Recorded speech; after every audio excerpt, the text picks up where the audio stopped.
Welcome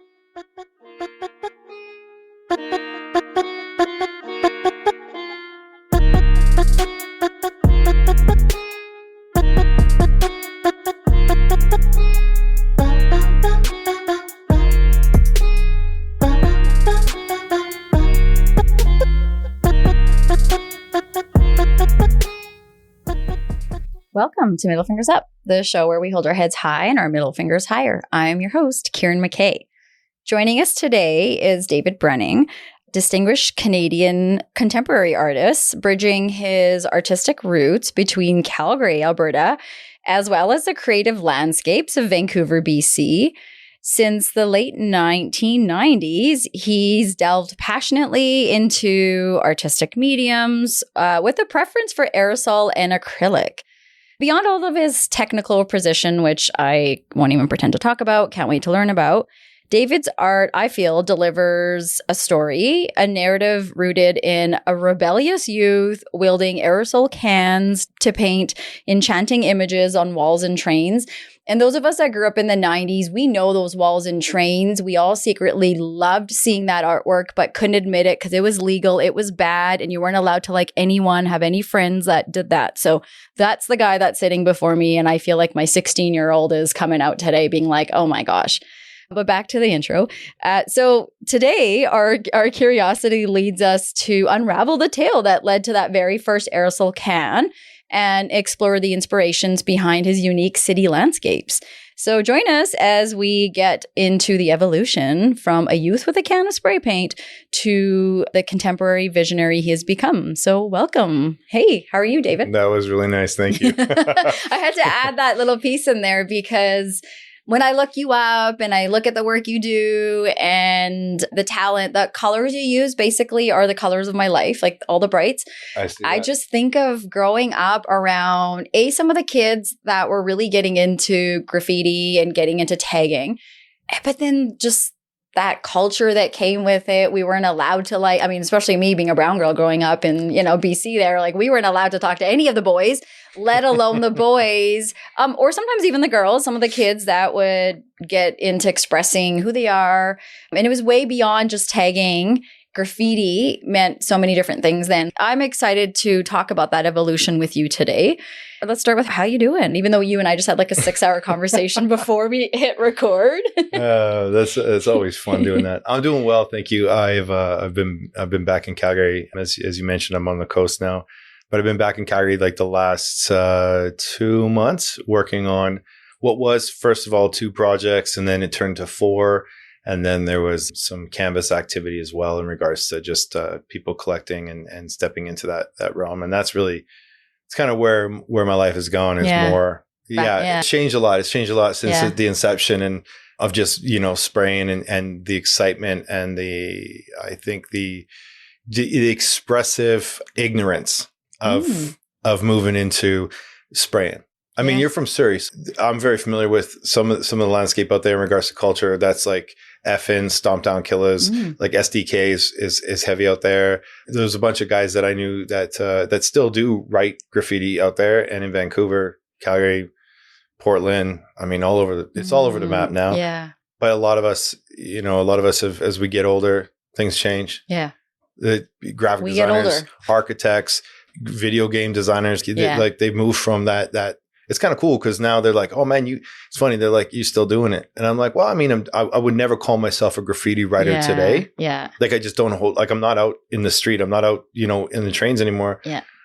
It's not really a desire of mine anymore. I still love it. I still love seeing it. It's just that lifestyle has just changed because it's a different vibe now. So I wouldn't ever place that term like a graffiti writer. I wouldn't put that on me. I would say maybe like, I always use the term I kind of coined graffiti abstraction. I'm a graffiti abstract artist. The work I do is graffiti abstraction. It's taking from what I used to do at a lesser rate in regards to the technical aspects of it, where I was so focused before on like technical piecing or just trying to do something real dope. And I mean, that's still part of it. You always want to make something that's amazing. Yeah. But well, and you grow. Like you and I have talked a lot. Big time. Outside of here, while we were preparing conversations that I really appreciate having with you. Thank you. Just about growth and where we come from. And so I think that's going to be the cool part of today is learning about where all this came from. But let's go back a little bit. So all right.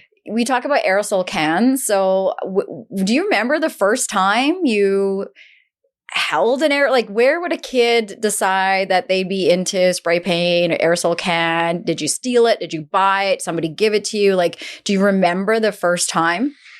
I can remember basically I was so into hip hop in the early 90s. Like, I think it was like Beastie Boys, Run DMC, more I wouldn't say mainstream. Looking back, I would say that now, but it was more of like, and then I got deeply into what I would like, it just straight up into the East Coast of things. Like New York was my thing. I wasn't a West Coast. I wasn't big on Snoop and Dre and all that, though they're very talented. I was really into what was going on in the East in New York. And I think that had to do with that visual component of my attention. Yeah. Like I love graffiti. Yeah. And like when I think of New York, I think like that's the birthplace of hip hop. It's also like it's the subways, it's like it's the alleyways, and having been there, you really do see what it means to be all city or what it means to see street art. I hate saying that word. It's such a bad word. Graffiti art, really. The street art's so funny because everyone's like, "Yo, I'm a street artist." It's just like, dude, you've never ran from the bulls, you've never been chased by the cops, you've never hot fences, you've never been beat up for being in a spot, you've never, had guys come up to you, surround you, and say, "Why are you painting this wall?" You haven't had to deal with that. You've never racked paint. You've never, as to those that don't know, it's stealing paint, right? You've never racked paint. You've never been so out of your mind, drunk or something like that you've gone around and completely crushed the neighborhood and then woke up the next day and been like, what did I do? That heavy remorse. Like, you're just like, damn, like. Yeah, no kids would really, I mean, very few kids, maybe in other parts of the world, but many kids today, you're right, would not experience street art, quote unquote, in that way at all, because it's so invited now. It's an inviting place. I mean, you and I talked about YYC Bump. You were a big part of right? And so we're in this place where today, when you have arts culture in the cities that you live in, that means you're a healthy, thriving community. And so it's being invited in such a different way with expression and all that. So I would imagine there's been, like, you starting out today would be so different, I would imagine, than the kid that started on the 90s. Well, yeah, I think the 90s, because, well, here's the big thing. So to that question, like, what was it like for me? I remember I had some cans that were given to me by a friend, and I was already using like Sharpies or like just like mean streaks, which is, a type of a pen you tag with and stuff. So I was doing that, running around, learning tags and trying to figure out my style or whatever. And I had people that were really inspirational back in the day. Dabs, who's now in Taiwan, Curly, who's Edmonton and Bali. There's a bunch of guys up in Edmonton. That's where everything started to kind of come alive for me. Mm-hmm. There's a whole other group of guys that no longer paint that I looked up to. Yeah. And I could list them off, but I just won't. But they were just like influential.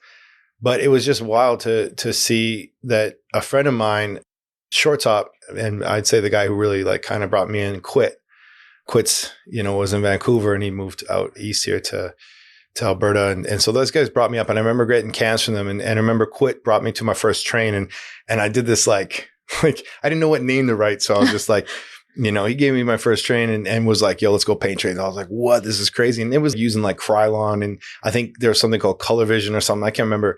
He had like grape and violet, like this grape violet and this like weird clover green and like navy blue. And like the colors weren't as good as what we have now with all like Montana and, Loop and all these brands. So they brought me, the first dude, Short Up, was like, "Yo," it was my older brother's birthday. I'll never forget. It was April 22nd in the late 90s. It's crazy how long ago that was. But he's like, "Yo, let's go paint the bridge." And I was like, "Yeah, let's go paint the bridge." And I still have the picture of it. And my goodness, that looks so bad. But my first name that I wrote, first name ever, was Ask, A-S-K. I was like, Ask. And I thought like Ask 4, because I heard, there was Dabs 1 and there was Take 5 and there was these. I was like, why number 5? Is he the 5th take or is he like the first Dabs? Like, I'm going to Ask 4, because I was like, ask for this, ask for that. It's funny. I wrote ASK and I was just like, okay, let's go. And so he's like, "Oh, you did a good job." And it was so bad. But looking back now, when I see like the guys that I was looking up to, all of them, literally, I'm not joking, majority of all of us started out the same way. Yeah. We all look bad.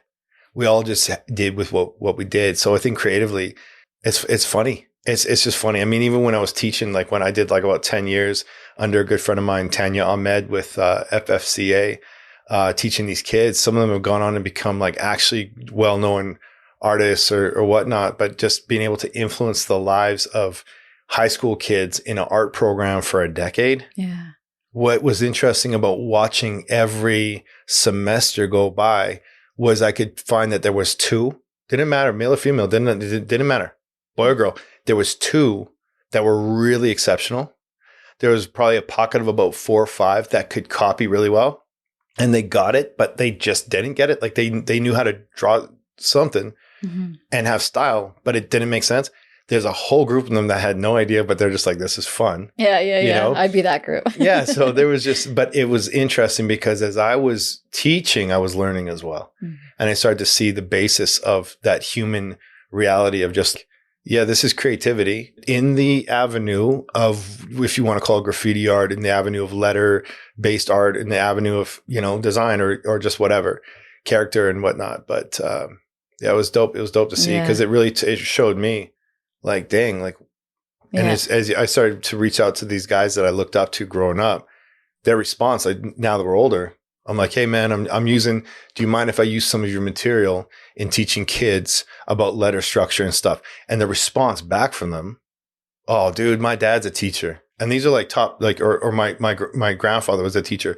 I love that. Absolutely. You can use it. Like, tell me, it's just different. Yeah. Our world has shifted. Like back in the 90s, like we didn't have smartphones and the internet was just like popping and it was like dial up. You remember that? 100%. How Do dumb I was that? Ever? Trying to call someone. And It's you're on the phone with a girl and you're like, yo, and then your brother's like, ding, and you're like, get off, I'm on the phone. And you're like, I'm trying to get on the internet. Like you're and like, your mom's yelling at you to come eat supper or something like that at the same time. Like, what is the internet at that time? Like, we're like, what is it? I didn't even know. I was like, what is this? No clue. No, didn't even know when I was dangerously engaging in like chat rooms and meeting people online. Cause now I look back and sorry, mom and papa listen to this all the time. They're like, what? I'm like, how did those things happen? Because like today. But you're not going to let your kid ride a bicycle without a helmet. But that's all we did. Fuck that shit, man. Right? That's serious. Meeting some creep off the internet was different. You go on a bike without a helmet, you could die. Yeah, easy. I could too, but I didn't. But but what's the difference, right? That's funny to say that because the internet was like this thing where once the internet started, it's like the majority of the internet is now what? 10% might be what we use. The 90% is the dark web. Like it's just straight up like 90%, you can never shut it down. So like we just like skim the top. We're like, oh cool, we're on Amazon. Yeah, totally. Okay. Yeah. Whatever. Exactly. But the majority of it is like there's a lot of stuff going on that you don't even want to know about. Yeah. Just like you won't swim past the really light water when you're on vacation. But the few that go past are like Mariana's Trench. It's just like, what the hell? Like, don't get bitten by a shark. That shit is deep. Oh. Okay, so I'm gonna do the middle fingers up segment with you. Let's go there. Let's do that. We'll do the middle fingers up segment, and then we'll see where that takes us and go from there. So, what did you bring today to put your middle fingers up to? You know what's funny? I sat there in full disclosure. I was like, I couldn't put my middle finger up to anything. And then I thought about it and I was like, I could put my middle finger up to a lot of things.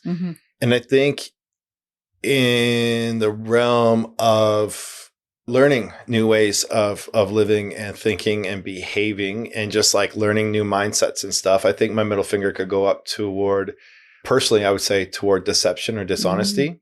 I think there's a lot of it. And I think that I think dishonesty is the one thing in the world and deception is the one thing in the world that really is one of the most harmful things. And truth hurts. Truth hurts. Being truthful with yourself is your first and foremost. That is the greatest thing. So I'd say middle fingers up fully to dishonesty and to deception, knowing full well that middle finger's pointed at me as well. Yeah. So owning your shit and owning it well and just being like, so what's the strive? The strive is to be more honest. How do you be more honest? You got to be honest with yourself. Yeah. When I look at the amount of dishonesty between friends, in relationships, with leadership, from business to employee, from leadership to citizen, You're looking at it just being like, this is awful, beyond awful. And you wonder why people are so disenfranchised with everything and why people don't trust and why people are just, I was afraid to hurt your feelings. Too late. Now you already, okay, so you lied. So that's even worse, but you were afraid to hurt my feelings because I asked you a question and you couldn't answer honestly, or you were faking something to make yourself look better. Yes. So this middle finger's up fully, like full birds. Yeah, he's like fully given his middle, like way up in the sky, both of them. Yeah, and I don't do that often. But you're doing it now. Yeah. Well, that's what it is. That's what middle fingers is. That. I'm glad, and they look good. You did that well. Like, I think let's break that down a little bit, because I think we go through that day to day. Like, on one hand, you're talking about government, you're talking about things that are out of our control, but the other is like us as humans, as individuals in our own households. How many times a day do we miss the opportunity or choose to miss the opportunity to speak up or say something because of we're lying, to being dishonest, withholding the truth, however we want to put it. I like how you said that, withholding the truth, because at the end of the day, if I'm going to say middle fingers up to dishonesty, then I will be honest in saying that I have a difficult time speaking out these days. And I think partly because I've wrestled with this. I don't see the point anymore. And that sounds it sounds disheartening. It's kind of sad. It's kind of like, and not never from the victim. Please don't take that in that way. Yeah. But it's just sad that I used to be more vocal and have stopped being as vocal as I was. When I look at the amount of voices that are out there and the knowledge that's out there, it is beyond my understanding. You can hear anything from anyone from anywhere. This podcast, for example, who's going to listen to this? Awesome. Everyone. Let's hope. But at the end of the day, what is going to be delivered? Yeah. If I'm not showing up honestly, which takes courage of the heart, vulnerability, courage. My friend Jay Baydala, I love that guy. He's the one who was like, courage, courage, courage from the heart, of the heart. And so it takes courage and vulnerability to show up. Yeah. I have to do that with myself first. Yeah. And I've wrestled with it over the course of the last couple of years, because I've seen these movements come in and out of our horizons that have really actually fully sought to divide people and to really start pointing and pushing and poking at pain in people. And I don't think that poking at pain is worth it. I think maybe discovering where something's painful is worth it if you provide actual healing. And that's always, you can say it's healing for a nation or it's healing for a culture or a group of people. The reality, let's be honest, you're born alone, you die alone. The healing you have to do is yours. Yeah. And so that brings me to the point we were talking about earlier. Bring on the offense. Oh yeah. Well, this is a good point. Let's talk about that. You made a really good point yesterday on the phone that kind of relates to what you're saying. The offense is the point of contact for change. It's the offense is the point of contact for maturity. It's the unlocking. When you're offended, it's the unlocking. And instead, we've turned offense into, now I get the chance to come at you. Yeah, or deflect it, or anything. Yeah. I recall how defensive I used to be when people called me out on things. And I can, let's just keep the honesty at the table here. Like, I can still get that way, but I have learned through so much discomfort and pain and ownership that okay, bring it on.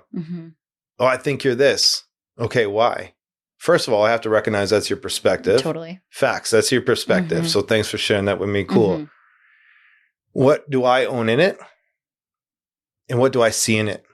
The right way is I didn't intend for that to be the case. And I'm sorry for that. Genuine reality. A lot of people they can't genuinely do anything. No, and genuinely apologize. Yeah. I think that's where the defense mechanism, because I think the way you're talking is so relatable to so many of us in our homes, where this is what happens. As we say, we withhold the truth. We have to start with ourselves. We can't be honest with ourselves. I'm unhappy in this situation. That's not serving me well. Whatever it is, I wasn't honest with you about. How deep can that go, though? So deep, right? And we're grown-ups today. So we're two grown-ups talking. That is stuff, like, if you back it up from our childhood or roots, where we come from, and there are a lot of stories and a lot of tales and a lot of interesting things that we grow up with, right? And then we have to start to unpack a lot of that as we get older. And I like encourage anyone, I just can speak for myself. That's a lot of what we're doing here is being curious about what did those things that happened mean to me then? And what do they mean to me now? Because how I handled it then isn't necessarily how I'm going to deal with it now. Kieran, at the same time, yeah, battling the fact that as you get older, you get more set in your ways. Think about that. That's challenge. possible. Yes. Yeah. Because like as we see things progress, and what's the human reality? Yeah. You're born into, you don't get to choose. Some would argue that. Yeah. My kids tell me that all the time. You don't get to choose. You chose to have me. They were born into this family. Yeah. They were born into the two of you. Yeah. At this time, in this situation, in this city, whatever the case. Like I mean, when I came in the world, I wasn't like, yeah, dope, let's get going. I was like, are you joking? Yeah. I didn't know what was going on. But we progress into a basis of learning. And usually there's explorative, imaginative reality with most children, although some and many children can be in very adverse situations, very young. Mm-hmm. And I'm very aware of that. And it hits close to home. Mm. So there's a lot of stuff that happens in the innocence of youth and in that time frame. But you learn a pattern of behaving. And for the most part, I would say this, you learn a pattern of survival. Mm-hmm. All right. If it's wealthy parents that are never around, there's a way you survive that. Mm. If it's abuse from a babysitter or from a trusted individual, you learn your way around that. Mm. So by the time we become teenagers, it's interesting to me, we find ways to cope.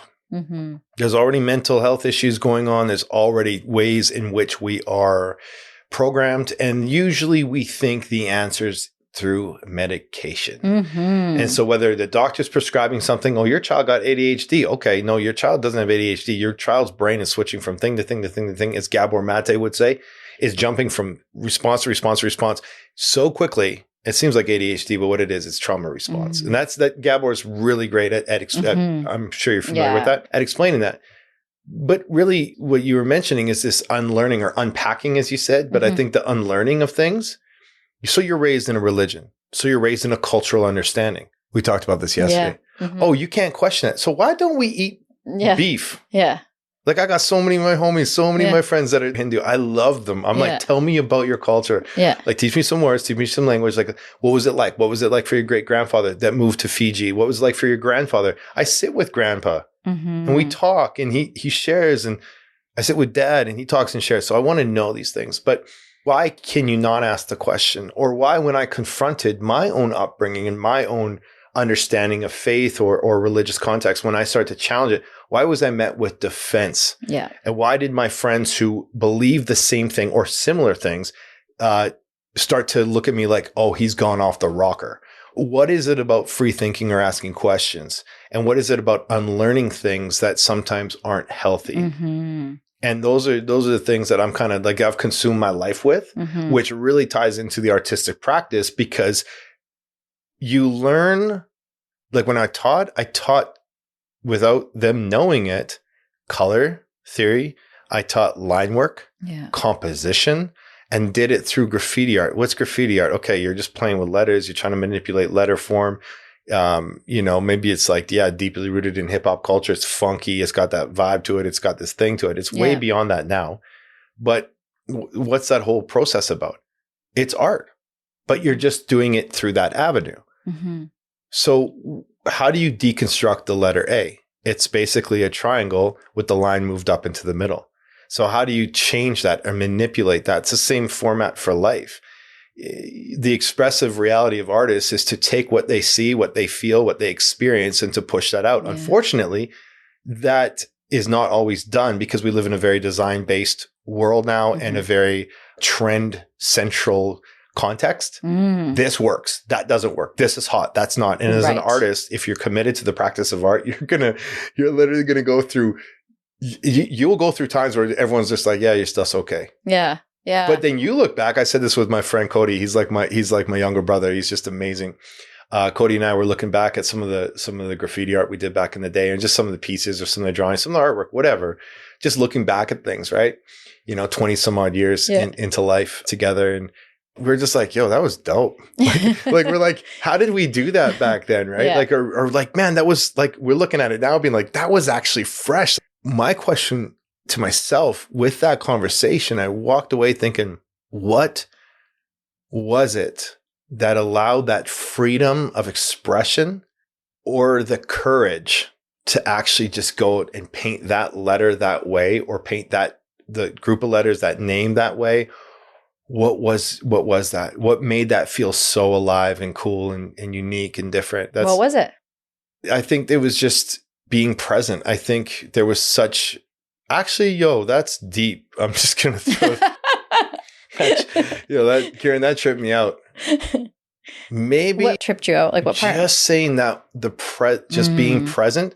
And I say that to say this right now, due to how active and strong my mind can be, I purposefully, and I've been practicing this for a while, have to really lean into what's happening now. I believe part of that is a programming of the damn devices that are in our hands 24/7 to be so caught up in the next thing and the quickness of all that. Right. How many people are going to listen to a whole podcast? Like, come on, man, bring it. Like, how many people? I can't even talk to my friends for like a few minutes before their eyes are on someone picks up their phone. Totally. Yeah. At the end of 2023, throughout the last year and a half, it's been a crazy, crazy run of things. But I will say this, 3 things really stood out to me that I think are really cool. Okay. Tell me. That could really, really, really, really. Well, tell me those 3 things. That I'm practicing, by the way. Yeah. Because I ain't speaking from some high place right now. Well, because this all started with your middle fingers up going to deception being dishonest, and dishonesty. And now we're working backwards from that to how do you not go there? How do you change that? And so I feel like, lay it on us. 3 pillars. Okay. Be present. So try your best to learn patterns and habits that are contrary to what you have learned. Again, unlearning, right? So like, how do you unlearn the addiction to phone scrolling? You put it away. Not face down, you put it away. You're going out for lunch with a friend. I just did that before the podcast. Great friend of mine. She's incredible. I was like, boom, phone away. If I go to the washroom, look at your phone. That's fine. But you know what I mean? Be present. Practice presence. What does that look like for you? What does that mean for you? That's pillar number 1. Be present. This really hit me last year, which made me think like, these are the 3 things I'm going to run by. See if I can do something with it. Yeah. Be yourself. Now, this is hard. And in all honesty, in all truthfulness, there's such influence to be someone other than I am not. Whether it's, you're this age. Why are you still dressing like this? Why are you still trying to connect with this? Why are you still doing this? Why are you still listening to this? Why don't you got this? Where's your this? Where's your that? You should be ahead here. You should be ahead there. Like, there's enough voices around my world from every avenue of social interaction, from friendships, from family, and even acquaintances to religious affiliation or spiritual affiliation, to vocation and career and standards brought by other people. So if number 1, be present. Number 2, be yourself. Who are you? So that question is existential. We're not diving down that trench, but the reality is like, who are you? Yeah. Like, what are your values? What grounds you? What are your basics that you go back to in any and every situation? Like, you said to me 5 minutes ago, that's deep. Like, that is a deep question. And how often do we ask ourselves that? It's huge. Thing with being yourself, it's not like saying like, go out there and dye your hair blue and go crazy and do. But like, if you are just you, what do you feel comfortable in? Pillar number 3. Be present first. Be yourself. And be honest. And you would think that be honest would be number 1. It doesn't matter what. It doesn't matter what order those things are in. I struggle with knowing that my greatest desire is to be honest. And I'm pretty honest. I would say I struggle with it in this sense. You have to look, like, that's the deep thing about it. You have to look within and you have to allow what's within to come out. That's the honesty with self, which would be being yourself, which would mean you would offend some people. And you definitely wouldn't be everyone's cup of tea. Yeah, you can't please everyone. No. But if you were present enough with yourself to be honest enough with yourself, you could probably be yourself. And I think those are the people that need to show up in the world. Now, that doesn't negate the idea of proper and loving context to the world around you. Mm-hmm. You know, it's not like be yourself and you're an asshole. Like, yeah, you could. Yeah. But I do respect the guy or the girl, whatever, don't matter. I respect the person who's straight up just like, yeah, that dude's an asshole for real. But guess what? I know I get that from him. And he ain't sugarcoating it. And he actually, because I know I get that from him, I respect him for. I was like, do you feel hitting your 40s and, you know, that halfway mark now to the big 5-0, which you look great. Thank you. I have to say, like, you're a man turning 45 in your 40s, talking about self-awareness and present.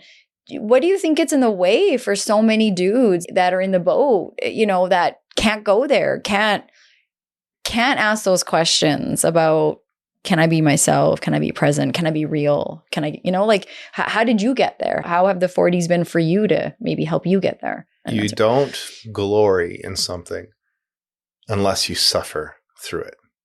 I'm not married. I was recently engaged. I have spent most of my adult life alone by choice. I've had amazing connections with people throughout the journey. I've learned an awful lot. And I've probably been the villain in someone's story a few times. I think when imagination dies out, age speeds up. Just having like a bit of a mind-boggling moment. Can you tell me more about that? Because that's well, I think from a perspective on the outside. So a friend of mine in town here, he does quite well for himself. I'll keep his name out, but he's a phenomenal guy. He's purchased a lot of artwork from me. He supports me very well. We enjoy one another. He lives a busy life. And he was mentioning something about, you know, construction and building and these sorts of things. And I had the audacity, should I say the imagination, the drive, the passion to say to him, hey, so what are you building? And he's like, huh? I was like, yeah, what are you building? Like, how tall are we going? You know, sky's like high rise, like how tall? Like 12, 15 stories, like what are we doing? And he's like, well, this height or whatever, and this is where it's located. And I looked at him and I said, yeah, do you want me to help you build it? Type thing. And he looked at me, and I think he's actually a year younger than I am. But I look at him like he's older than me. Why? Well, one, he's produced children, and two, he is extremely more successful in the area. Does he wear a blazer to work? I don't think so, but sometimes he might. That's how you know. But I look at a lot of these guys that have done very well in business who are clients of mine who I absolutely respect and admire, who are younger, that I actually look up to. I'm like, well, dude, you're running like a stupid multi-million-dollar business. How the heck? I feel like a kid, point in fact. So the suffering is, I feel like a kid. The suffering is like, will I ever own a home? The suffering is, man, I am never sure of when the next paycheck is. I'm not, but my work is always at the whim of criticism and opinion, of being copied, of being praised or slandered. This is the reality of the world I live in, but my imagination's always full. So when I said that to this friend of mine, he looked at me and goes, do you have a degree in architecture, or is there any sort of background in that? And I looked at him and said, did Steve Jobs build the iPhone? In this sense, you need vision to take something somewhere. The reason why men sometimes just end up boring and stepping out maybe on their partner, or finding the younger version, or buying a multitude of crazy expensive toys or whatever. Some men are amazing at home and can do all that stuff. I'm not putting any label. You get that, right? Yeah, totally. And to all the guys listening right now, trust me, like there's no judgment of guys anything. Love guys. Guys love guys. But the point being is, whatever a guy does, doesn't matter. Imagination, I believe, is the playground. It is the realm in which you connect with the divine, where you connect with the presence of God in that context, where creation, creatio ex nihilo, creation out of nothing. Like it's where you come up with. My friend Kent, an amazing artist, an incredible friend of mine, amazing artist, said to me, he kept saying, David, speak to the canvas, just speak to the canvas, speak to the canvas. Like you talk so well, you talk so much. Start speaking to the work more. That's a hard challenge. So in regards to this guy, he said, no, do you have any of that stuff? I said, no. Did Steve Jobs build the iPhone? as soon as he said he was building a building in the same manner as a friend of mine in Vancouver, who's a builder in Vancouver, who has just gone into the high rise, that department from beautiful townhouses and stuff. We know each other. I would say not as well, but we do know one another. And I said to him, I said, hey, can I share an idea about this, this high rise I want to do? I took the PDF, wrote it all out, sent it to him, did the same thing in Vancouver. And he said, David, I have no land use for that. Like I don't have any land that we could use to build this stuff. Yeah. But my desire is to not stop dreaming, but sadly, it sounds exciting around certain people. But let's jump back into reality for a moment. Yeah. The suffering is, well, you're out to lunch. The suffering is that's not going to pay the bills. The suffering is I can go into a meeting with CEOs of companies like I have in Vancouver and describe and plan and imagine for them things they can't even visualize. But they have to be the ones to say yes to it. They have to be the ones to say, okay. And that's not art. That's not the art that you grew up with. You weren't the guy in the box. You were the guy running away from the box that was chasing you down saying, get out of here, tagging graffiti kid, whatever they would say back then. There's a big difference. Like when I hear you talk, that's what I hear is that's the suffering or the double-edged sword for a creative is it's how do you connect with people on that level when the rest of us operate in between the four walls? Well, you also have to, you can open a can, like I'm going to be disliked by people 100%. But for the majority of my career and majority of my life, from what I have encountered, I feel like I've been greatly received and appreciated by people. I don't know what that's like in the art world because I've actually kept myself away from the fine art world in a big way. Yeah. I've worked alone mostly. I don't do the whole gallery thing. I don't do the whole, and I have been with galleries and I really do appreciate that time when I'm with them. And there's the idea of heading back into that with at least one avenue of my work. But that world is, for me, it's just about creativity. Yeah. And that goes way beyond pushing paint. It goes beyond spraying. It goes beyond massaging those pigments into a gessoed canvas. It goes beyond coming up with color schemes or just movement on a wall or canvas. So much so that it's like a friend of mine recently who's, he's an incredible guy. He's like, would you creatively direct my company as we go and launch national in the US? And I was like, yeah. Realizing that, my work's a part of that, but like I'm creatively directing something. So what does that mean? I'm going to pull people in that I can use to get his company and his business where it's going. The funniest thing about it was, as he said that to me, within a week, I just love this imagination. Within a week, a slogan came up in my mind that I can't share. I can't. Yeah. But I was shocked to find out no one in the industry that he's in has ever used it. It blew me away. And when I shared it with him and he shared it with his lawyer and they were all just like, what the heck? And it just came. It just came. Yeah. It's that you have to, as Chuck Close, who's passed away, amazing artist, as he said, inspiration is for amateurs. Yeah. Inspiration is for amateurs. Remember that in the Wisdom documentary, right? Beautiful documentary. One of the greatest documentaries I've ever watched. Inspiration is for amateurs. Get in there, basically show up. Yeah. And my friend James Wiper, who's an incredible artist, him and I kind of parallel one another. He's on the coast now on the island, but he's from Calgary, and he and I have painted many collaborations together. But we're just friends. Yeah, we're friends, and I have some friends in the art world. I know, and this is just humble brag. I know I've inspired a ton of artists and have made a lot of strides within this city to get things going and to really push from the light boxes that are all around the city. I was the start of that to the inception of Bump, to pushing the envelope, pushing the boundary of what was accepted as art within the city of Calgary. And though there's a ton of graffiti writers doing all their stuff, trains, walls, all this stuff, my passion was always to see big art or just even big painted building, dark purple to light purple, the entire building, top to bottom, do that.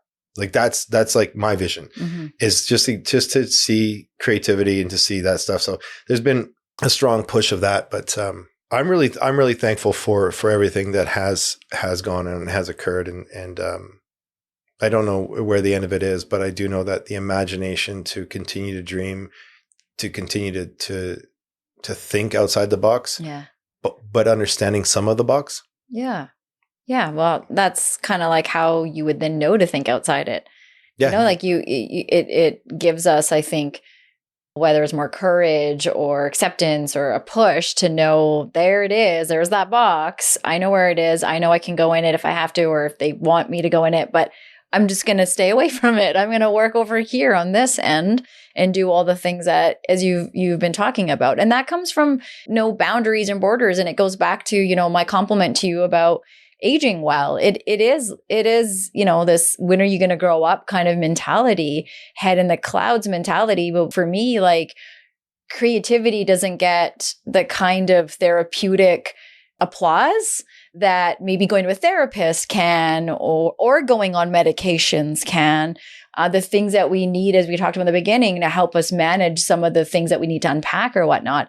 And to me, creativity is the juice that, as my friend once said, you know, like that light that dims to brighten it again. So how do you get, I stood in front of these police officers. It's funny to say it that way. I've stood in front of them quite a few times, but it was at a conference in Calgary where there was over 200 police that were there from across North America. We had guys from Brooklyn. We had guys from Texas. We had guys from and I had to talk to them about graffiti art and the difference between graffiti art and vandalism or whatever. It was the funniest thing ever. Cause, you know, I sat there and I said, so I can paint a wall legally, the exact painting on this wall legally. And you guys think it's okay. I can paint the exact one, the same cleanliness, the same whatever on the other wall. And now it's vandalism. Mm-hmm. So now you're going to get charged for it. But as long as you have permission, so does that mean like the guy goes out or the girl goes out and says, hey, do you mind if I paint your wall? But then you get into the whole jurisdiction and the whole idea of like red tape. Well, you can't have this type of lettering and stuff. Yeah. The amount of red tape that governments need to be, sorry, this is my personal opinion, limit government. If you're in a building and you want to paint the wall, you should be able to paint the wall. You know what I mean? Like that's a whole nother topic. Yeah. Let's not go down that road too deep. But there's just like, it was in there. And I looked at these, to the point I just made, I looked at these people and I said, how many of you played sports, played a musical instrument, or were creative? This is cops. Like I felt like a little sheep amongst wolves. You know what I mean? Because we all know most of policing, there's a certain type of mind. There's a certain type of behavior and personality they're looking for. When I asked the room and I said to them, guys, how many of you did this when you were young? I think there's about 200 people in that room for that session with me for 2 hours. I would say about 90-95% of the people raised their hands. I said, how many of you do that today? I could count maybe 15. 10, 15. That's it. That were either still music or sports or whatever. Yeah. And I understand that family and time, resources, I understand the factors of life. I'm not ignorant to that. Do you know what I mean? But when I looked at that, I was like, and you wonder why life becomes such a drain. You wonder why you just gained 40 pounds, but you were always an active dude. This is the thing with mental health and physical health and all the things that bring us joy. We're taught we have to do what we have to do. That is a task. Do the task, do a task. And I'm a process person. Like tasks are important. Yes, you have to do that. Fine. My house has to look, clean, whatever. But I like process. I live in the process. Ooh. I know. It's not the greatest. Especially if you work for me, people are like, what was that, a question, Kieran? Or was that I don't know, take what you want out of it. But this is what, when you hit it on the head though. There's a thing you said twice. You said this. You said the light got dim. Yeah. You've mentioned that twice. Yeah. And I'm going to really champion this. Because we're going to be honest, as we said, right? 100%. Yeah. The last year and a half, 2 years, I haven't known what the hell was going on. Yeah. Every adversity, everything outside of me that could happen was happening. I couldn't tell someone to say, hire me for a job. They said they did, and then they didn't. I couldn't give away my work, and then all of a sudden 2 pieces would sell. I had zero desire to, I still have very little desire to be on social media. Yes. I have very little desire to self-promote. I have very little desire to do the reels and the whole, hey bullshit. Come on, give me a break. It's our age. That's why. Well, it's so consuming. It is. And when it's genuinely done, it's great, but like to put something out so that you're not forgotten, I don't like that. No. And there's to a be business, relevant, I don't like that. My older brother, Matthew, he's got a tattoo shop, Good News Tattoos.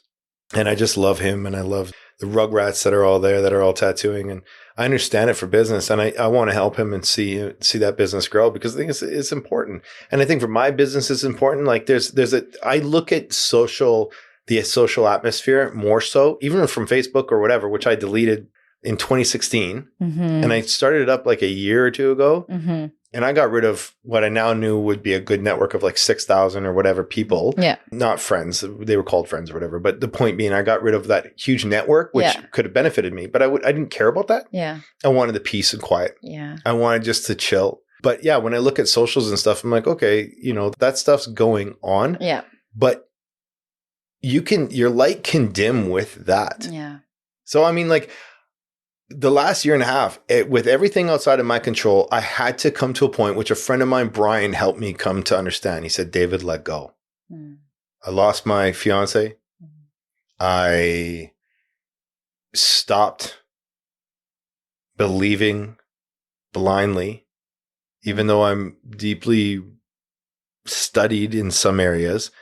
I stopped the pursuit of certain religious or faith-based realities that have been a part of my life for so long. I let that go. I had to let go of knowing why someone was the way they were while in the midst of pain. I trusted friends in a point where it not just cost me time, but it cost me large sums of money. I was taken advantage of. I was left in the dark. I was oftentimes sleepless in the sense of just being like, okay, I can't rest, so I'm just gonna. I'll watch a YouTube video or something.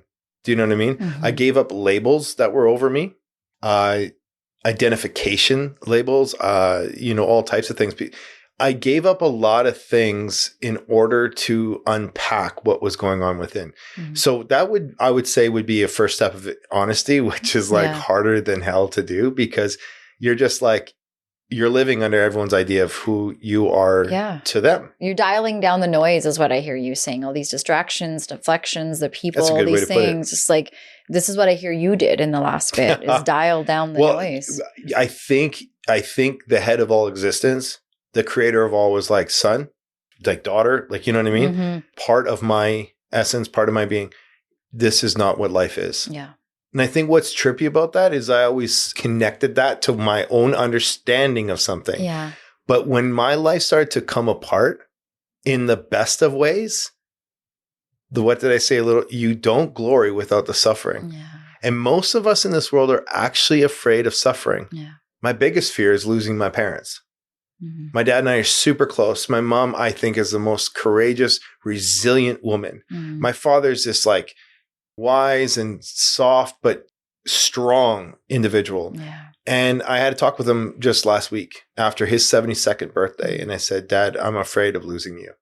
I don't know what I'm going to do when you're gone. Mm. I don't know what it'll be like not to have you. And that scares the shit out of me. Yeah. I'm so scared to not have you. Mm-hmm. Because you've been, to me, the constant thing in my life, even though we don't agree. Mm-hmm.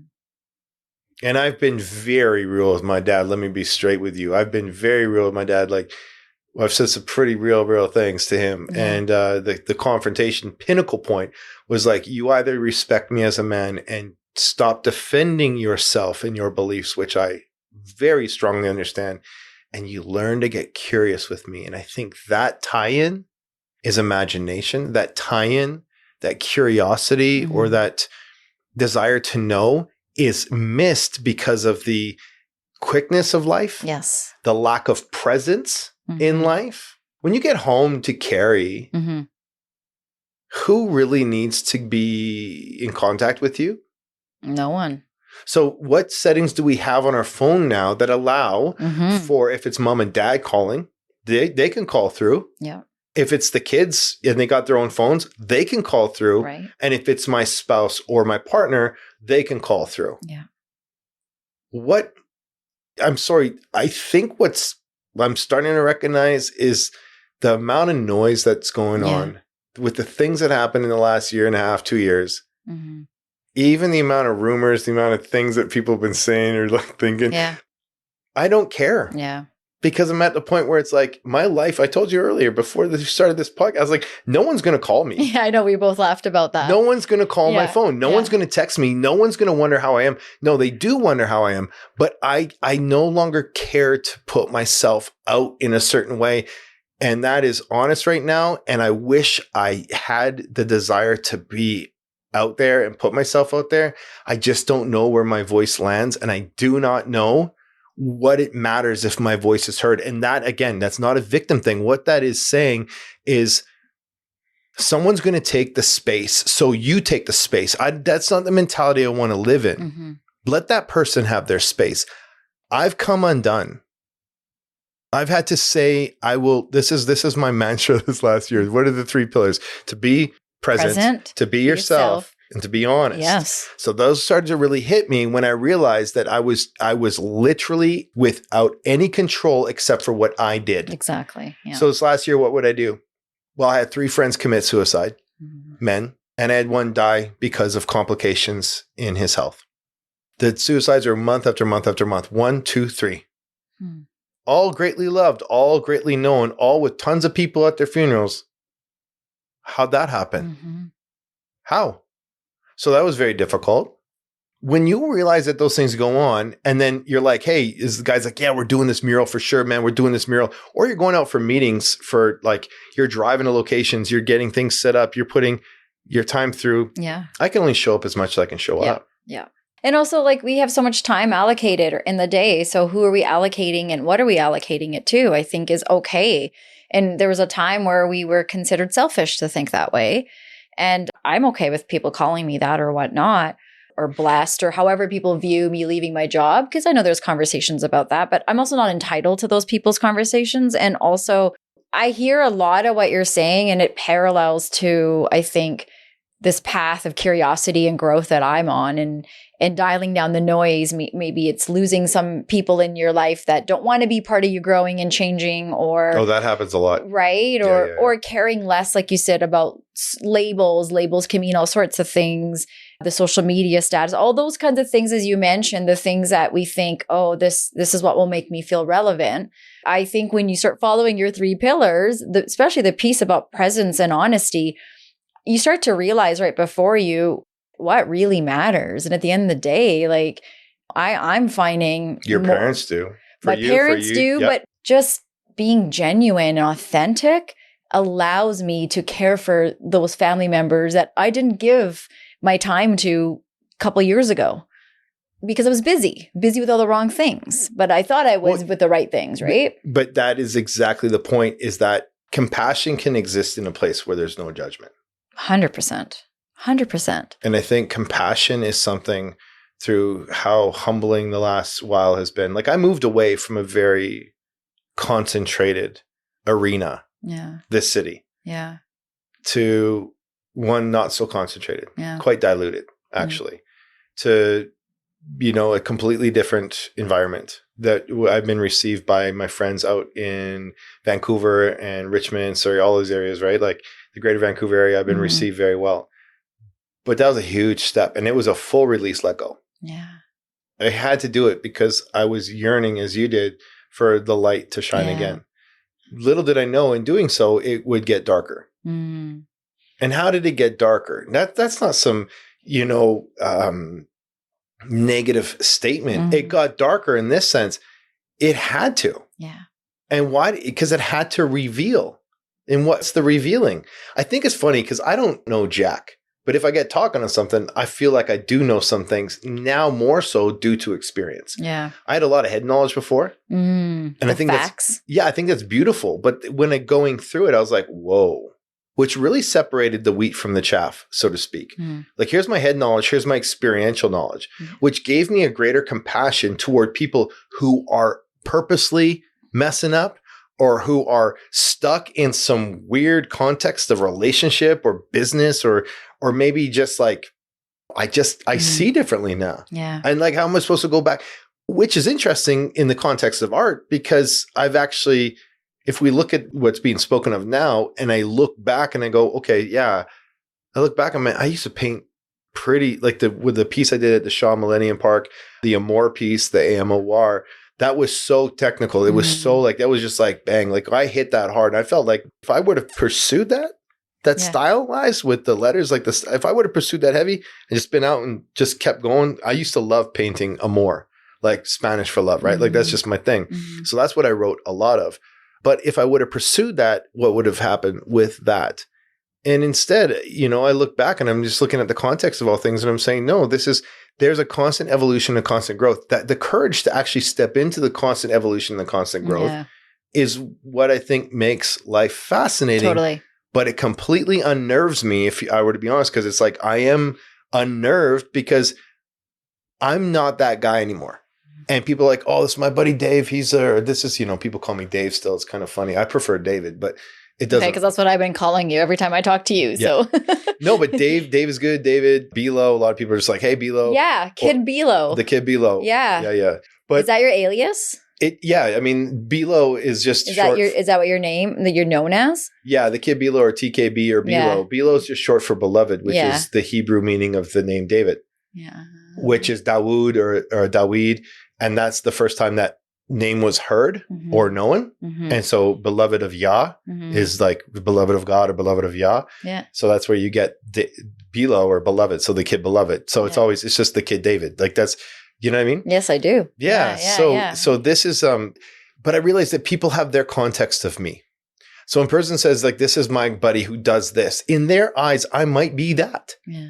And I have to allow that to be what that is. It doesn't bother you if you don't do that anymore, or it's something that you hated you did and you don't, like you worked on that? Well, what's really vulnerable and what's really scary is being in the studio, like my studio in BC, is exploring again and feeling like all I've done for the last 5-10 years is explore.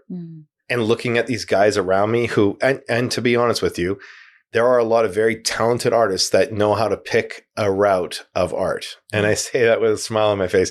They know how to pick up like, oh, postmodern or this, or you know what I mean? Like they've been to art school. They know what route they're going to go on. They know they're super talented, but they're like, this route I'm going to go and I'm going to have this and this and this. I want to be picked up by these galleries. I want to make sure I get into these homes, these collections. There's a whole world that I'm not aware of, but I'm aware of, but not involved in. That is very much, I can look at some artists that I know personally and be like, oh, they went this route. Yeah. Like that looks like so-and-so's work from the 50s or so-and-so's from the 70s or so-and-so's from the 60s. This work is based on this person's work. I can do that, realize the talent, definitely not ever be like, oh, that's not worthy of something, but recognize the avenue. And for me, I've been wrestling with the creative process over the last while. I think because what's happening internally, my dialogue, my personal dialogue to myself, my understanding of the world, my understanding of the finite reality of life, the amount of death that I've experienced, the amount of change that I've encountered with the amount of both feet in. I put both feet in when I started my motorcycle club. With my riding club, I put both feet in. I went hard at that. And I pushed that. When I snowboarded, I went hard at it. It was like fully. When I skateboarded, same thing, fully. When I did graffiti, it was like full. But to my understanding of what full was, but other people might say, yeah, he was all right. He was good. He painted sometimes and did this, did that. He was never a big train painter. He was more like a wall painter or whatever. He hit walls. Their perspective's theirs. For me, I felt like I've put my all into everything. And a friend of mine said she felt this the other week. I really appreciate her. I appreciate her work. I love her work. It's great. It's fun.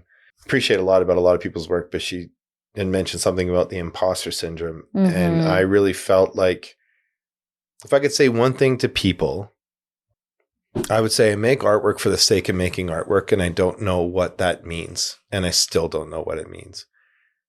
And I'm not trying to create something that is original, though a lot of the pieces are and will remain that way as original because they're all original. But if I could tell people the purpose, I've said this multiple times, but I would be on the street. I would give away my work. I love being able to, I love just the process of creativity, and I love relationship. I love connecting. I love seeing what happens. I'm very hard on myself with comparison to others that are in the same field or maybe the same vein. But often, hence imposter syndrome, hey? Like well, it's this guy's been doing it like this, and this guy's just got the golden finger. He got the golden hand. She got the golden hand. Yeah. No, she might have studied something different and realized if I go this route with painting, I'm going to blow up. And that's what's happening. Yeah. Is it original work? Yes. Yeah. Does it look like so-and-so? Yes. Yeah. So what is it? And I'm not trying to be some original, oh man, he's going to create the masterpiece of masterpieces. Yeah. I really think my work is great. And I also think my work is shit. Yeah. And I don't think my work is shit. Ever. Well, we said we were going to be honest from the start. So you're fulfilling your obligation when we first started. Can I ask you something at this point? Yeah. This passion, this where am I going? Where am I coming from? Where have I been? The way you were talking, does it go back to where it all started for you? Like, can we go there for a second? Because I feel like there's a story that led you to this path. You and I talked before we started about a lot of people from my community, we grow up, and a lot of kids you taught grow up with having to do academic. And there's a lot of creativity in us. And so many kids grow up being the doctors and the lawyers and all that, which we're so grateful because we need them. But everyone has some creativity in them, and it's, somehow we unleash it. Like, how did you get to this place where you decided with your brother that day that you guys were going to start painting? How did that keep going for you? What was that light at that time? I don't know what got me started. I don't know what keeps me going. Do you feel the two are connected? In which way? What started you to what keeps you going? It's like this, I envision it like it's like there's a goal. Like for me, it's like I'm scared shitless most of the time of life and potential. I'm scared shitless most of the time. Mm-hmm. And that has held me back big time. And that's why I've gotten quieter. That's why I don't post as much. That's why I don't care to be seen or known much. That's why I'm very much more inclined to meet someone face to face and meet them on like this wonderful client and friend now, I would say, like who I met over the holidays. I painted his office. Yes. Right. And then potentially more work to come from that in regards to his living space and whatnot. And just an incredible guy. That brought me to life. That makes me feel amazing. And there's something in my own, this is very honest. There's something in my own space right now, in my own mind, in my own heart, in my own process. This is what you said. It's all about process. So there's something in that that's unresolved and that's been shooken up a lot. Okay. But when I meet the person, it's go time. That's not a performance-based thing. It's not a position of being like, hey, I'm unlearning a lot of things in my life right now. I feel like midlife has hit me, but I'm not going out getting a 22-year-old fling, and I'm not buying a sports car and leaving my wife and kids. Like that reality, like if I had a really dope, understanding partner in my life, like a wife that was like, you're the most amazing thing ever. Yeah. I'm like, you are too. Yeah. She would probably have a hard time right now. Yeah. But none of it is exterior. You had mentioned, I think, in the text to me, mental health. How do you get through it? Early on in my life, it was like coping through any ways I could. And most of that was experiential through music and drugs and alcohol. So music was always this thing that allowed me to escape. It still is. Yeah. So music to me is a pinnacle thing to help with mental health. Now I'm learning to sit in myself. You're catching up almost. It's like you're still catching up to the constant movement of being countercultural is to be still. Being countercultural is to not worry about being lost in the noise, or I have to post so people don't forget about me. Yeah. That pressure, which is a completely twisted pressure, it is completely a thing created by us. Like I can't tell you as a single man, I say I'm based and chaste. Like I don't, you know what I mean? Like I keep myself good. You know what I'm saying? Like I got you. Okay, got you. I hope the listeners get me on that one. Back in my younger days, it was whatever, right? Like I experienced some great things and learned a lot, but I was raised well. But as a single man, I've had to have conversations with myself to be like this, like, hey, you might not ever be married. If I'm going to show up, I have to show up. Yeah. Let me rephrase this. Okay. I have to have conversations with myself which feel like very strong conversations that are period, done. I might not ever. Are you going to be okay with that? I've this last year and a half, I've had to face that. Yeah. You can't stop the loss of your parents. So don't live in the idea that you can. Live in the present moment to realize, call your fucking dad and your mom. Mm-hmm. Call them. That beef you have with your brother, squash that. Mm-hmm. The thing that you want to do for that person that's kind, that would be a gift, do it. Mm-hmm. Like when I say I got pressed on, I got pressed on. Like it was just like, I was like, what's happening? So much so, Kieran, this is the best part. So much so, like I would be in the midst of like my shit, like this last like year and a half. And I'd be like, cool, right on, man. I'd be like, okay, that shit just fell out. Like can't do nothing about that. Mm-hmm. What are we going to do? And I would find the joy in the pain. But I'm being honest, the joy in the pain of walking around my neighborhood. Like you think Richmond's like I got a dope spot, but that town, do you think that city is a very warm city? Mm-hmm. No. Well, I mean, you're talking to the woman that was born in Richmond. So it's not. It's go. It's fast. It's like. But it's also lonely. Express Vancouver. It's like lonely. Buildings and buildings. And you have a different cultural reality there. Mm-hmm. And so what would I do? I'm going to take myself for a walk. I'm going to get in my vehicle, drive down to Yaletown, and and then I started meeting my homies, at... that's right by the Blarney Stone, right? Which, yeah, I think so, yeah. So I'd go there, I met my friend Dro, I met my friend, like Dritch, all these different guys, right? Kirk, and like these barbers that are across from Matchstick. Then I started meeting some of the Matchstick people, and I'm like, this is what I'm supposed to do. Get yourself involved in that. With all the things I couldn't control, I just realized the one thing I could control is getting out. I think I hear you talking about the difference of being in charge versus in control. Like I can't control anything, but I know I can be in charge of how I respond to things. I can be in charge of me. I can be in charge of how I'm going to proceed in this situation.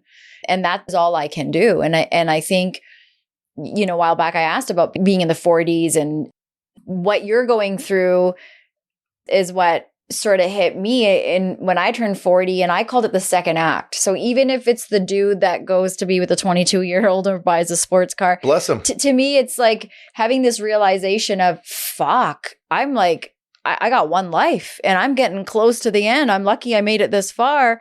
I better go grab the things that I said, no, not today. I'm busy. I feel like that's what you're figuring out is what are those things? The distractions we have every day really help us to not be present, and therefore really, in essence, I would say not feel. I think the soother of devices and the media, that soother allows us to not feel. Yeah. If I see a lot of people going through the painful relationships they're going through, shitty relationships, disconnected relationships, there's an incredible amount of pain in the world. So what does that do? How are you going to suffer?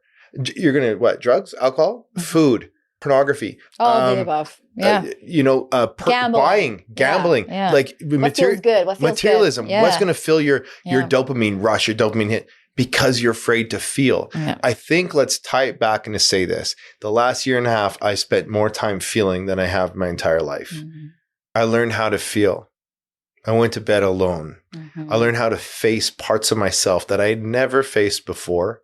I still am in that process. I believe my life has become more raw, and I don't care who knows it or sees it because I'm actually not worried about what they think more and more.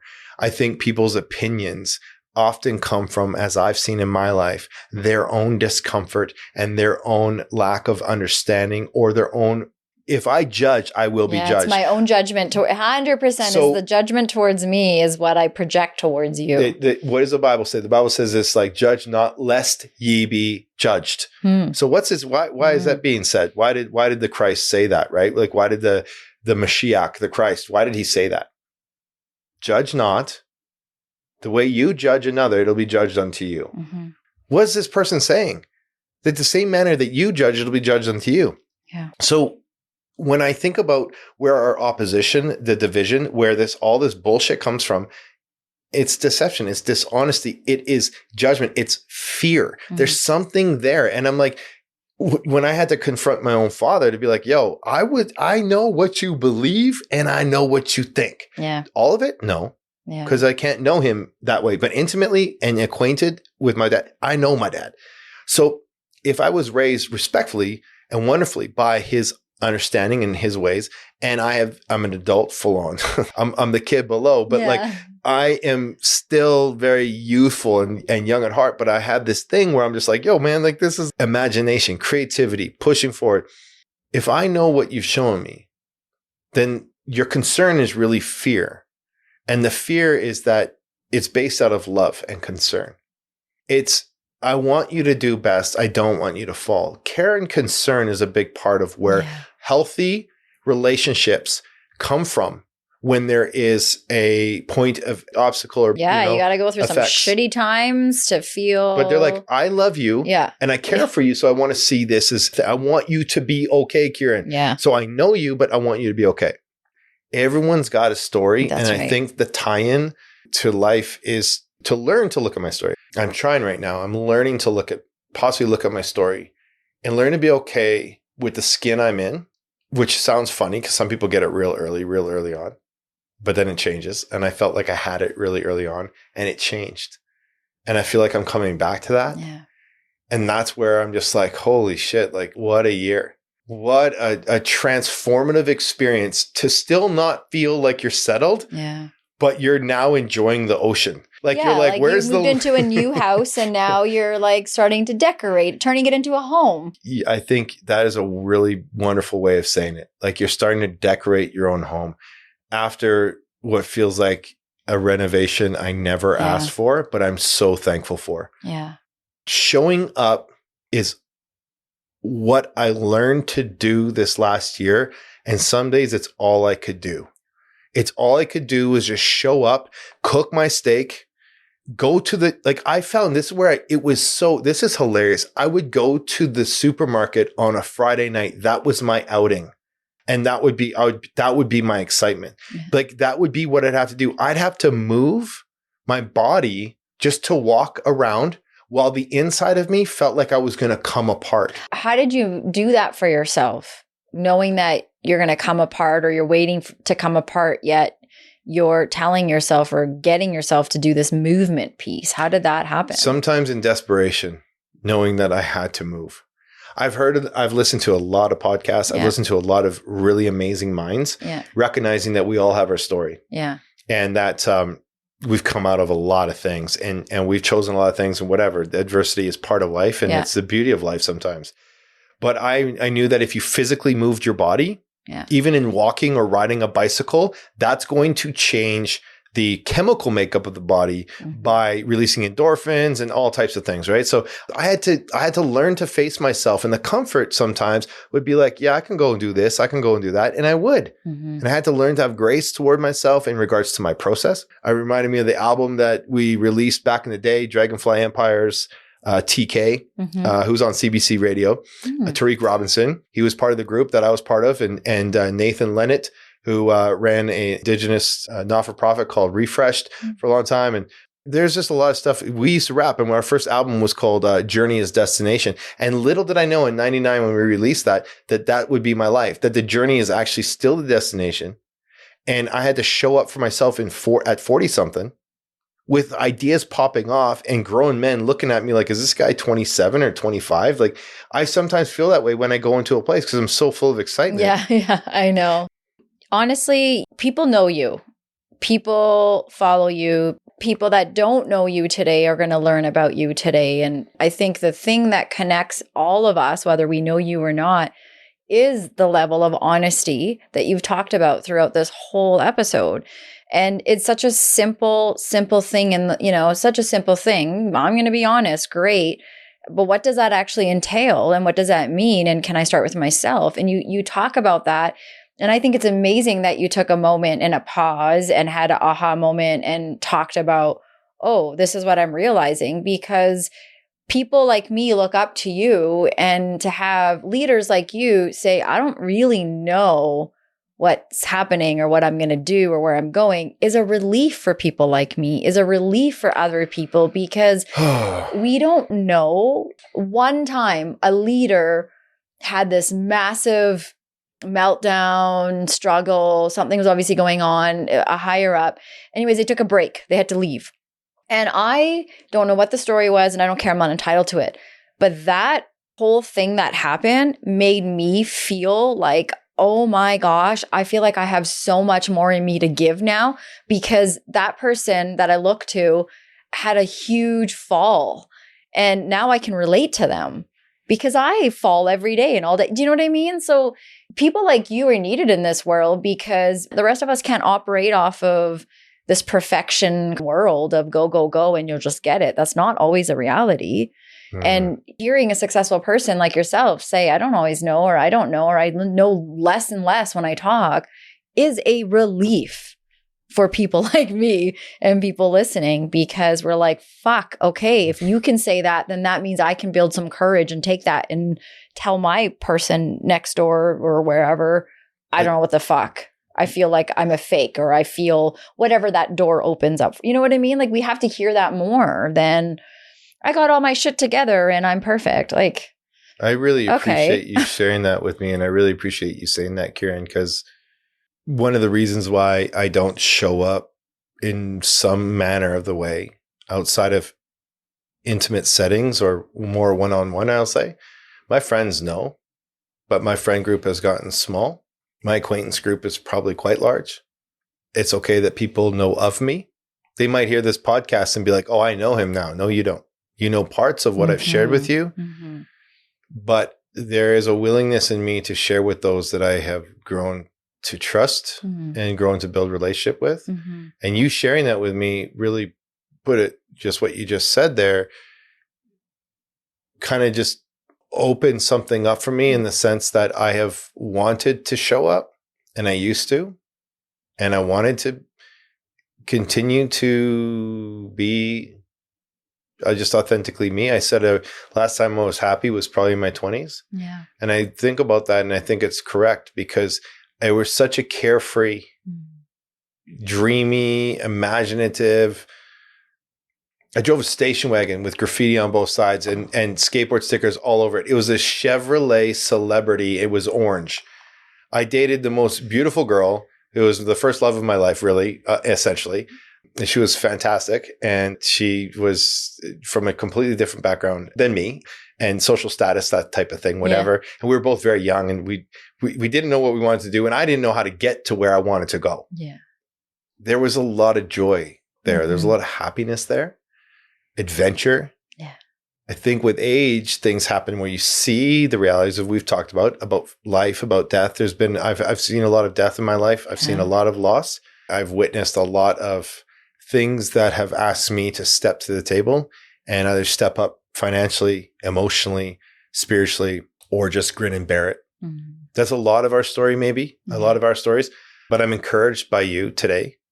If you're right in what you say, then you would be correct in saying that most people are trying to keep their face about them and keep the presence of their persona or the facade up. And I think quite possibly a lot of people are exhausted. Before I came, I was doing all right. I was walking around my buildings. They got a beautiful park there and stuff, and it's cool at night. So I'm walking around, and then when I called my dad, that's when things broke.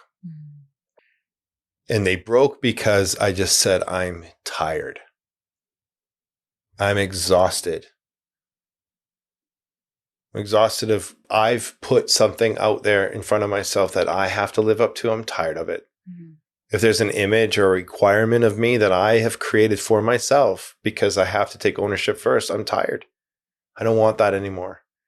I'm tired of constantly having to market myself or sell my own work. I'm tired of pretending like it's okay. I'm tired of people dying. I'm tired of people flaking out. I'm tired of not being consistent to someone else. Mm-hmm.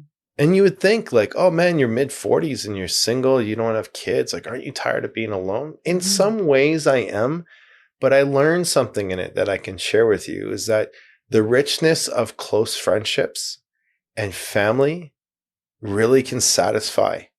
Dad, I'm just tired. And my father's response to me was so great. He said, son, when's the job? I said, the job is this date. He goes, can you leave early? Oh. I said, yeah, I can. Yeah, I can. So much adversity came my way that I didn't know how to manage it. So I stopped trying to. Let me share this with everyone listening right now. Yeah. Learn to let go. And letting go is the scariest thing, because when you actually truly let go, you'll wrestle within yourself the idea to know or want to know. But letting go means you face what you're feeling and you're not asking for answers. And the thing that helped me the most, that friend of mine, Brian, down in the States, who said, let go. And my friend Cody, who walked through so much of the beginning of this season of my of existence. Let go. What do? I allowed myself to be governed by 6 close friends, men, in the sense that I said, I don't trust myself. You tell me what to do. That's how much I let go. That I'm not going to pretend I know. And it was the start of what has now, it's unraveled. Yeah. I don't even know, like, what am I going to paint when I get back to Richmond? What's going to happen in my studio? What's the next mural going to be like? When's my next job going to happen? Like, live like that. That's way outside the box of like, all right, okay, I've got a job. Yeah. I'm working for this oil and gas company. Yes. Or I'm working for this like engineering firm. That's or right. I'm at this thing and I got this and I'm making this much a year and I've got 3.5 weeks vacation and I don't diss that. Yeah. Yeah. I think that's wonderful. Yeah. Don't lose your imagination. It's just like, yeah, that's the thing. Like whatever it is, whether it's working in retail, whether it's working in hospitality, whether it's working wherever, oil and gas, whatever, I think the message that I'm picking up is, are you showing up along the way? Are you present? Are you being honest with yourself? Be yourself, right? We got all That's three. That's the 3 pillars. Whether it's leaving your place of church, whether it's your engagement, whether it's maybe loss of some friends, as you said. Those leaps are hard leaps. They are very hard leaps and they're challenging because you've just shed a former self. And what happens to our environment around us is that oftentimes people look at me and they're like, yo, is he okay? I mean, I heard this about him. Is he doing okay? Yeah, I'm doing fine. If you were to be curious and open-minded enough to receive the answer I'm willing to honestly give you, cool. But what I found was most people don't want to know the changed you. Yeah. And the reason they don't want to know the changed you is now they have to grieve the old you.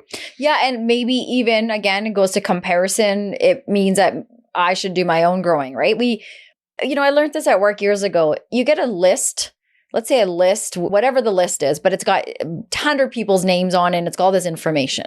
Yeah. What do we do when we know our names on that list? We don't care about all the other 99. We look for our name and look through this list. First things first is we're going to look for your name and we think for ourselves. We think about ourselves. Yep. We call it selfish, call it survival, call it whatever, but that's what we do. We think about ourselves first. That's very true. And I think when you think of the list and all those people, we have to start to realize like, yes, there's all the other people on the list, but at the end of the day, like when I choose to not be your friend anymore, yeah, you've changed, but that change is impacting me.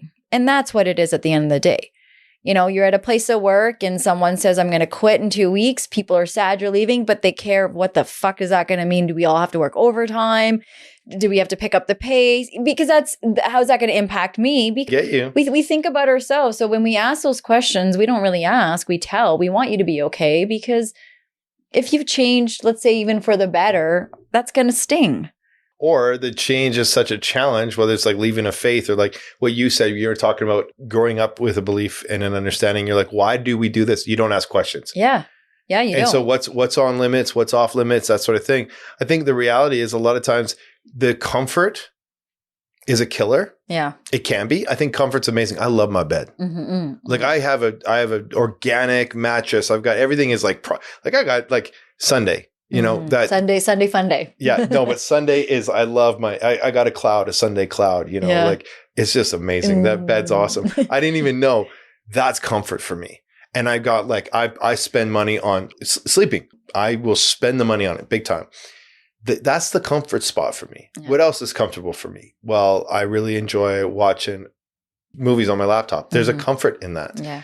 There's a comfort in, I love driving. Yeah. Oh, yeah. So comfort's not bad. Yeah.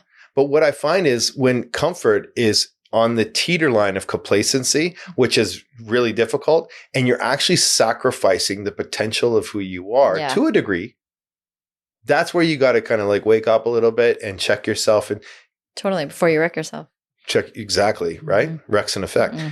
But when you start going into the realm of shifting, that's what I learned this last while.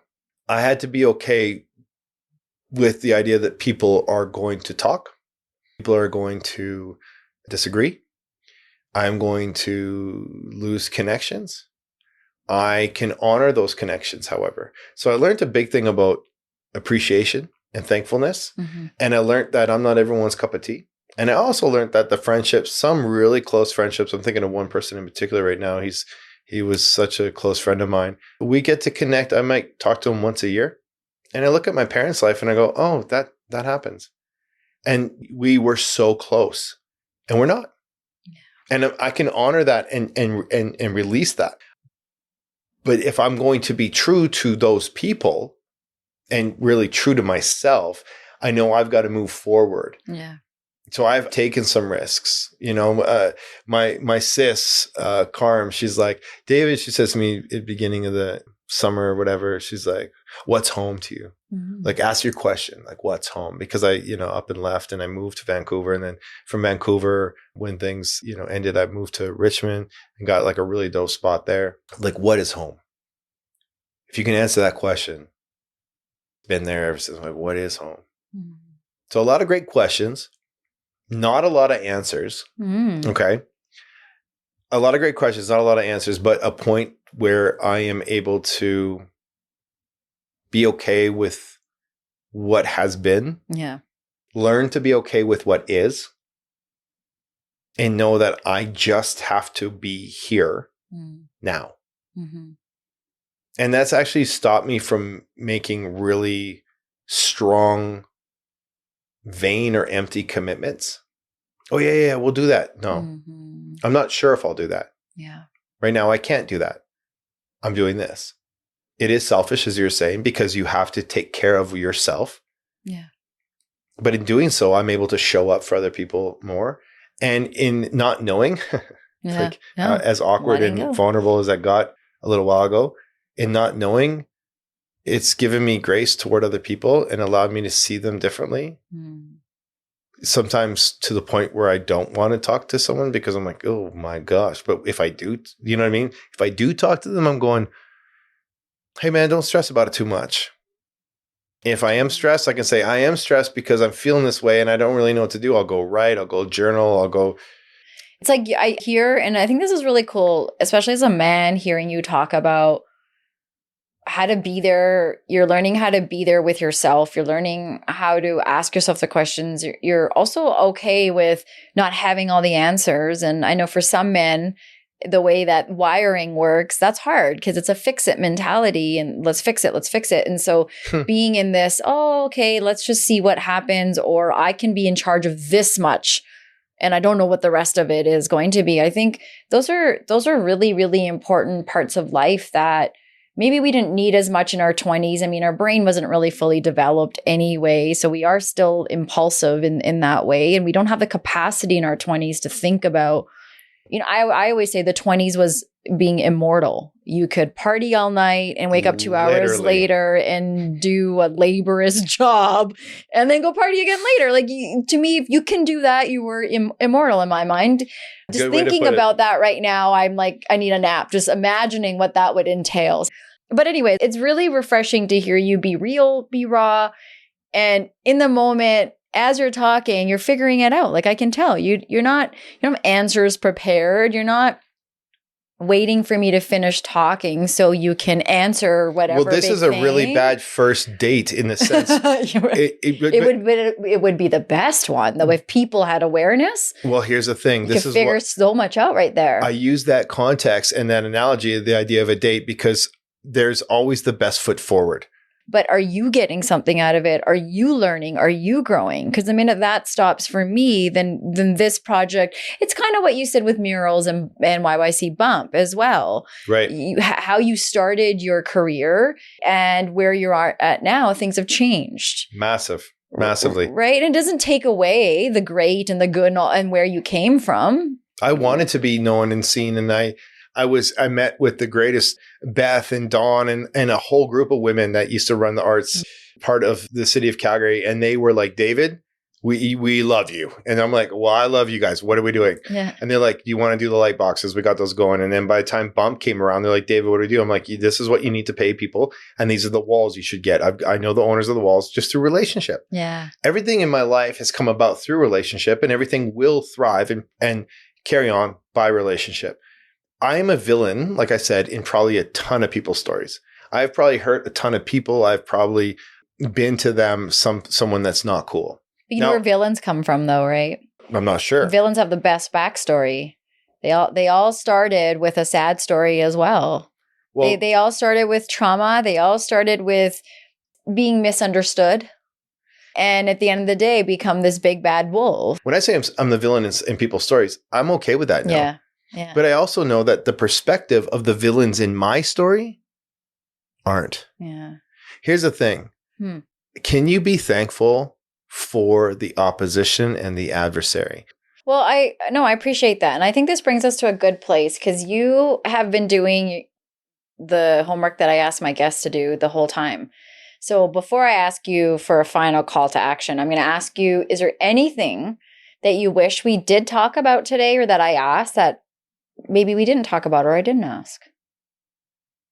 I like the idea about like what kind of advice would you have for young artists and things like that. Mm-hmm. I love that we did touch somewhat on mental health. Mm-hmm. As a man, it is, as we know, men really do not speak about it. I always found that motorcycles, artwork, and doing things together opened up the ability.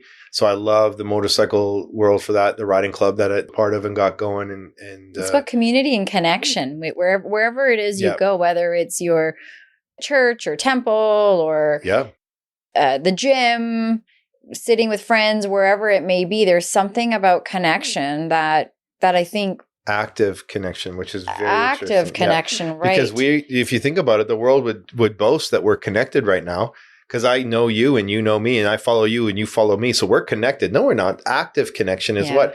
Hey, we got this thing going. Would you like to come by? Yeah, you're like kind of stuck with me now because I have your number. So it doesn't matter now. Now you're connected. Yeah. And so you can't get disconnected. It doesn't work. I know. You can't pull the new phone who this thing. It won't work. Yeah, there you go. Do you know what I mean? Like new phone who this.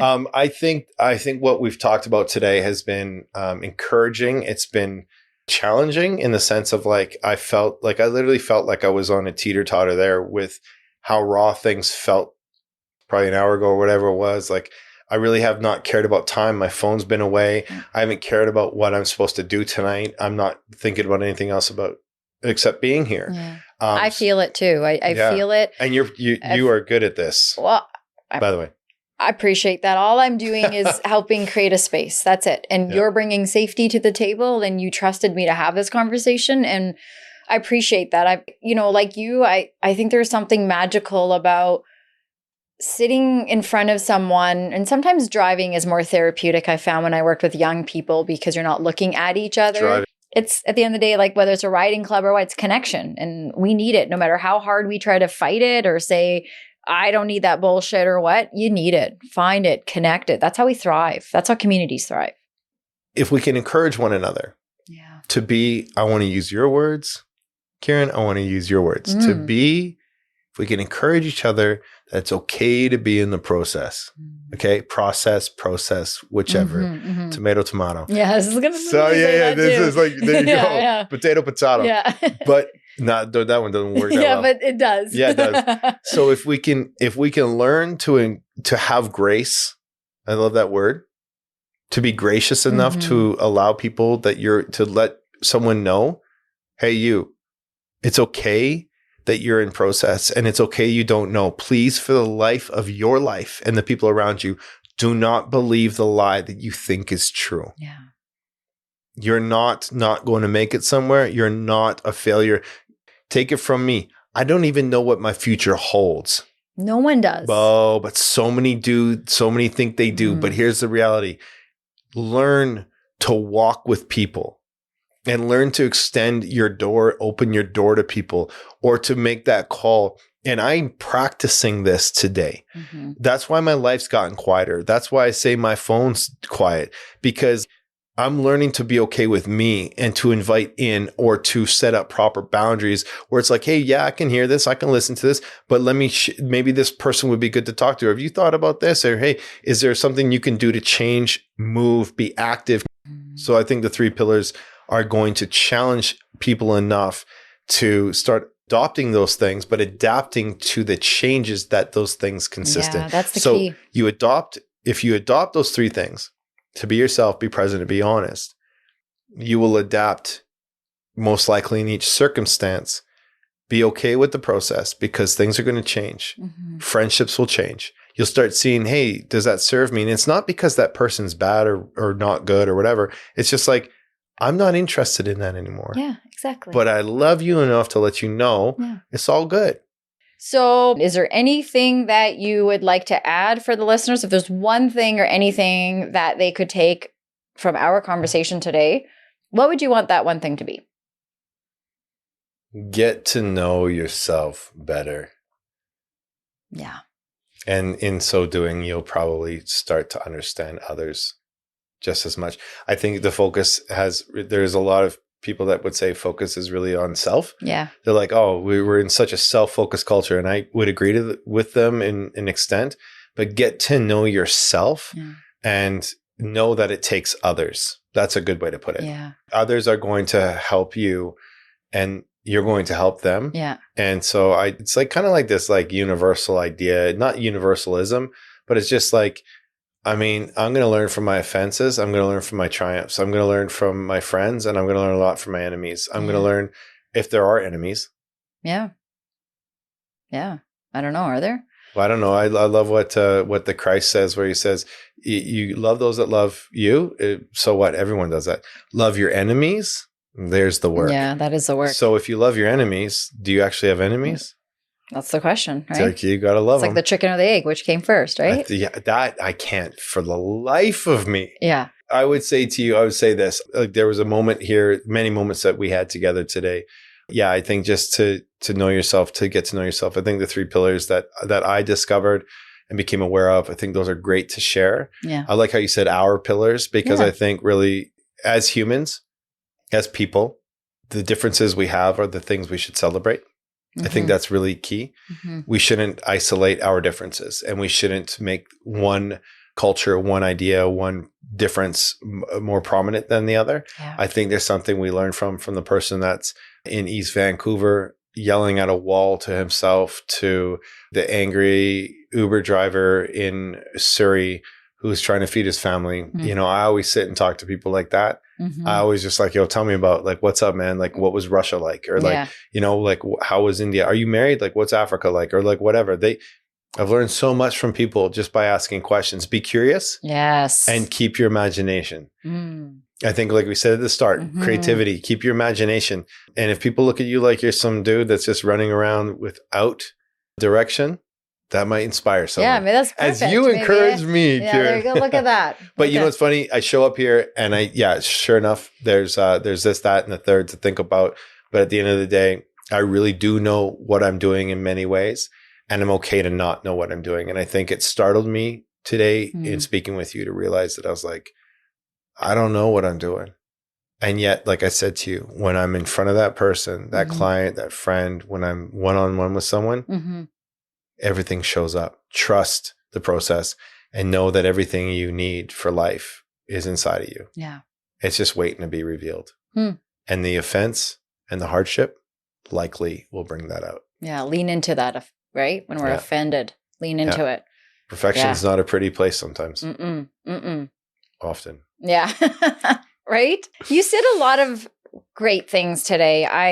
I've appreciated the conversations we've had outside of here leading up to today. I appreciated the time that you gave. I think we only have so much in a day. And when folks allocate it to this movement, this cause, Middle Fingers Up, it warms my heart, means a lot, because we're just trying to get people, like you said, who want to be curious, to connect, to learn from each other.